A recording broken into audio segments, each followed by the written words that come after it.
Your background is so interesting, and the movie your life that inspired the movie. Tell me a little bit about you and what you've done.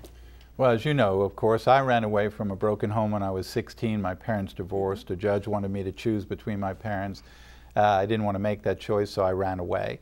Back in the 60s, a lot of kids ran away that got into Haight-Ashbury, hippie scene, the drug scene. Instead, I ended up in New York City, no money, no job, but I looked a lot older.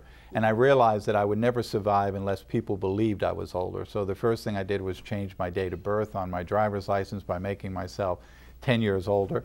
I fortunately was able to pull that off and look 10 years older. You know, I impersonated an airline pilot for Pan American Airlines for 2 years. When I was 18, I was a doctor in a Georgia hospital and practiced medicine. When I was 19, I passed the bar in Louisiana and practiced law in Louisiana from the Attorney General's office. And by the time I was old enough to drink, before I reached my 21st birthday, I had cashed $2.5 million worth of bad checks in 26 countries and 50 U.S. states. Wow. I was arrested when I was 21 years old by the French authorities. I served time in the French prisons. I was later extradited to Sweden, where I served time in the Swedish prisons. And after serving time in prison in Sweden, U.S. authorities returned me to the United States, and I was convicted of forgery and sentenced by a U.S. federal judge to 12 years in federal prison. And you're 21 at this time, right? 21 at the time. 21. So I served 4 of those years in federal prison in Virginia.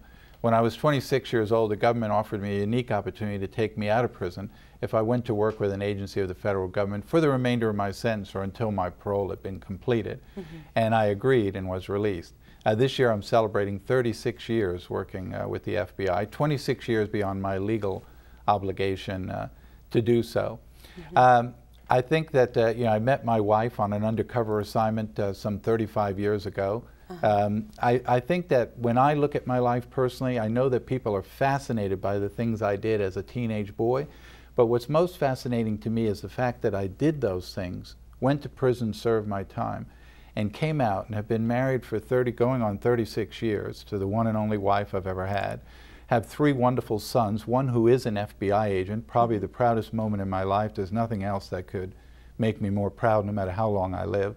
I have 2 other sons that have made me very, very proud. I've gone on to serve my country and pay back my debt to my country. I've returned all the money I stole more than 20 years ago. I've written 5 books. I've worked for some of the greatest companies in America, like Affinian's Privacy Guard is just one of my clients. And I've had a unique opportunity because I was raised in a great country where everyone gets a second chance. Right. So I was very fortunate that I was able to take that second chance. So when I look at my life, I'm more amazed about what happened after I did all those things than actually having done all those things.